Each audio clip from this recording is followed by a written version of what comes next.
জন্য এত প্রস্তুত রে বাবা, তোর মা তোর পথে বসে আছে রে বাবা, কি জবাব দিব বল? তুই যেদিন রওনা দিয়ে বিদেশ চলে গেলি, তোর মা সারা রাত ঘুমায় নাই, দরজায় গিয়া তোর পথের দিকে তাকা রইছে। কত রাত আমি মা আমি বাবা দেখলাম তোর মা গভীর রাতে বিছানায় নাই, খুঁজতে খুঁজতে দেখলাম দরজায় গিয়া তোর মা কাঁদে। কত রাত তোর মা তোর জন্য নামাজ পড়তে পড়তে রাত্রটা নির্ঘুম কাটায় দিছে রে বাবা। কত রাত তোর মা তোর জন্য দোয়া করতে করতে নির্ঘুম রাত্র কাটায় দিছে। এই 4 বছরে 8টা ঈদ, ঈদের সময় আমরা নতুন কাপড় কিনছি, নতুন কাপড় পরছি। তোর মায়ের জন্য আমি নতুন শাড়ি এনে খাটের উপরে রাখলাম। ঈদের নামাজ পড়ে এসে দেখি কাপড়টা খাটের উপরেই আছে, তোর মা প্রথম ঘরেও নাই, মাঝের ঘরেও নাই, পেছনের ঘরেও নাই। খুঁজতে খুঁজতে গিয়া দেখি তোর মা কিচেন রুমে আছে, ওই নাস্তা নাড়াইতেছে, দুধ নাড়তেছে, দুধ উথলাইয়া পুইরা যাইতেছে, খবর নাই।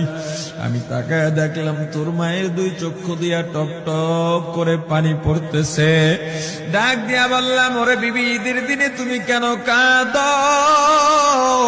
তোমার জন্য শাড়ি আনলাম, সেটাও কেন পরলা না? তোর মা জবাব দিয়া বলছি, রে স্বামী গো, আপনারা যখন নামাজের জন্য রওনা দিয়া গেলেন, আমার অমুক সন্তান আপনার সঙ্গে যায় নামাজ দিয়া নতুন পোশাক পরে নামাজে রওনা দিয়েছে, কত সুন্দর লাগছে দেখতে। হঠাৎ করে তাকায় দেখলাম আমার কলিজের একটা মানিক আপনাদের সাথে নাই। আমার মনটা আর ভালো লাগে না। আমি ফোন দিলাম আমার মানিকের কাছে। ফোন রিসিভ করে বলে, মা নাস্তা বানাইছি, খাইছি, এখনো ছুটিতে আছি, আনন্দ করতেছি, ঘোরাফেরা করতেছি, কিন্তু আমি মায়ের মন। আমি বললাম, বাবা তুই আমাকে পেটে ধরিস নাই, আমি তোকে পেটে ধরছি।